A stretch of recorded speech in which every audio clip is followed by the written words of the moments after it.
What's the scariest moment of the journey? Scariest. It didn't happen. It could have been scary. Circuit breaker. Picture, you watched animation. So you associated what you saw with... I have very hazy memories. Well, what we saw was we all were gathered around the old Curve Talk radio and listened. Talking about, how many feet we were going to the left and right, and then I said, contact light, engine stop. It was a few exciting. other things, and then Neil said, Houston, Tranquility Base, the Eagle has landed. Man, how about that? That was very exciting. Not a bad line. Yeah. This was... No, you didn't. What? Because, It says Aldrin. Looks like you're right. But notice the helmet. Can you see my face? That other people haven't done. But you don't want to do dangerous things. You want to do successful things. And if it's new and different, there may be some things where something could go wrong. So you want to be prepared. Up and down. Thinking, understanding, imagining to get to Mars. The rocket sometimes doesn't work, but we are optimistic. And so... What's it like being in space with no gravity? Did it feel like you were flying? It's like being high in an airplane, but much, much higher. And you're floating because there's no gravity. There is gravity all the way out to the moon and beyond. What keeps the moon there? Gravity. There's gravity, but it is with gravity. And it's floating. You're floating. And I'm a diver, a scuba diver, and when you get down underneath the water, I like to see the fish. Why has nobody been to the moon in such a long time? Because we didn't go there, and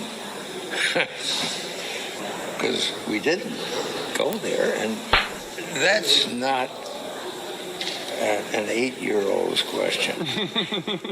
That's my question. We didn't go there. I've known pretty much my whole life that the moon landing is a scam, but for those who aren't sure, this is kind of a lot of criticism. Away from me. You're Either way, it's very liar and a thief.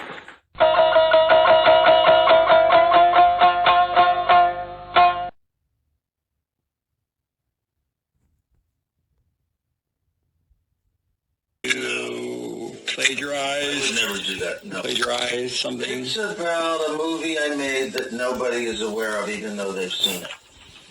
Okay. Is it intriguing? Do I have you intrigued? Well, I mean, see if I understand what you said. It's about a movie you made, no one knows you made. Is that what you said?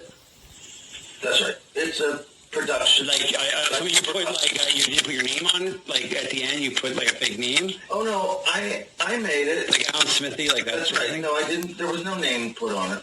Why? Why would there be no credits? What do you mean? Because there are some things that you just can't put your name on. Okay. What? I perpetrated a huge fraud, which I am now about to detail, Okay. involving the United States government and NASA. All right. And I'm sure you've heard the rumors. The moon landing hoax? That's right. That the moon landing was fake. The moon landings all were fake. And I was the person who filmed it. You're serious, okay. I'm serious. I'm dead serious. Because I only have this certain amount of time It with was you, all and doing I'll only talk about whatever you fitting want. into what many of us already this know. isn't some type of joke or No, it's not. film thing.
Which basically the United States government and so forth took a bunch of Nazi scientists from Nazi Germany post-World War II, and rather than charging them with anything, they just imported them over to the United States and put them to work at the top of NASA and the MK project, the CIA, and numerous other factions of the United States government, military, and other similar things. So there are definitely well over 1,000 cases of that, likely thousands. As far as the NASA thing goes, there are Wernher von Braun, one of the top main founders of NASA, was one of the right-hand men of Hitler for the German Nazis, and one of the main founders of NASA. Interesting side note, now that I'm talking about NASA, but Walt Disney, which very well-known guy, founder of Disney, fiction writer, also Wernher von Braun was a fiction writer, wrote a book about something called the Elon on Mars, which interestingly now, Elon Musk, one of the richest people on the planet, planet Earth, has his own space program, SpaceX, which is kind of competing with NASA, and he wants to go to Mars and all this. And but anyways, so Jack Parsons also helped found NASA, fiction writer, into the Nazism and everything. Walt Disney, as I mentioned, was a big part of it, and even in the early days, like even pre-World War II, some of the Disney cartoons with Mickey Mouse and so forth, very pro-Nazi propaganda. And L. Ron Hubbard, who's also a fiction writer, science fiction writer, and founder of Scientology, a major cult with a lot of celebrities involved. And, it's interesting that someone who founded a major cult like that is well known for celebrities being a part of, and also a science fiction writer, and these other fiction writers who were all into the Nazis are the founders of NASA, which is a major government space program. Basically the space program that supposedly has gone to space and went to the moon, which definitely didn't happen. Even Stanley Kubrick admitted that the moon landing was a hoax, so it's pretty obvious to most intelligent people that the moon landing was a hoax anyways. I mean, the United States government and military was pretty much, in a sense, always on the side of the Nazis, even prior to World War II, when they helped bring them into power. And then they imported all these Nazis after the fact, after World War II, and just put them on the payroll in the highest forms of government and similar programs and all this kind of stuff. And most of the other Nazis went off to places like Argentina, Chile, Antarctica, Brazil, some other countries, mostly in Americas, and like I said, Antarctica. There's whole communities in South America where these people are ancestors of German Nazis, and they are super proud of it, and they like have all the Nazi memorabilia from their families, and they tote it around. And there's even a bunker that supposedly Hitler escaped to, although that part is more of a theory, a possible theory, because there's other ideas like Hitler. This one is a crazy idea, but it's possible. You never know. There was a Russian author who this book was only allowed to be written in Russian, but somebody like translated it, and they wrote about how Hitler and his wife went with the help of dolphins to the inner earth, to Agartha, like that's the common Buddhist term for the inner earth civilization. And there's a portal through Antarctica where there's a lot of Nazi bases. And Antarctica is a whole interesting thing because there's only a few countries that are allowed to have bases there. Basically, the United States. There's only a few countries that are allowed to have bases there. Basically, the United States, Germany, I believe Norway, and maybe like, well, there are a few other ones like the British and some South American nations and so forth, but nonetheless, it's limited, and basically governments have to have special permission for scientific projects and so forth in a small specific area in order to legally be allowed there, and it's basically illegal to go to Antarctica. No country has overall claim to the entire land or any like large part of the land.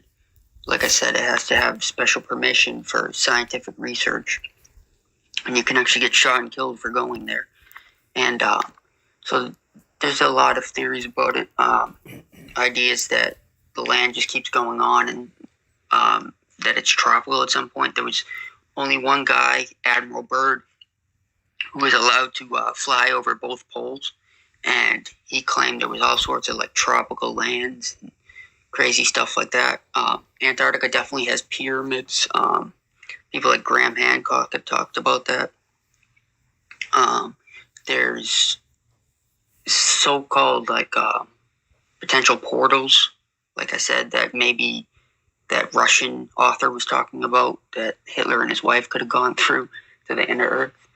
But a lot of these are just potential ideas, but there's no doubt that Nazi scientists have gone all around these places after World War II and done a lot of crazy projects. Also with Operation Paperclip in the United States, there was Japanese scientists. This part may have been part of a different operation, but it was there were definitely Japanese scientists from World War II used in some of these things, such as MKUltra, along with the German Nazi scientists, and of course, they were on the same side in World War II, Germany and Japan. So, and United States was using their techniques to do terrible things. Basically, Nazism, the purpose of it, Nazi Germany, was, at least for a large part, along with a lot of these other projects I mentioned, was to bring in Zionism in the state of Israel. They had already planned this out well before World War II. Of course, the Nazis were already a thing before World War II, but that was a big part of the reason. They were working in conjunction with each other, and they don't care who they killed, whether it was Jews or any other group that they killed during that time. A lot of groups were killed in much larger amounts than Jews, but of course, there's not a lot of focus on that comparatively, so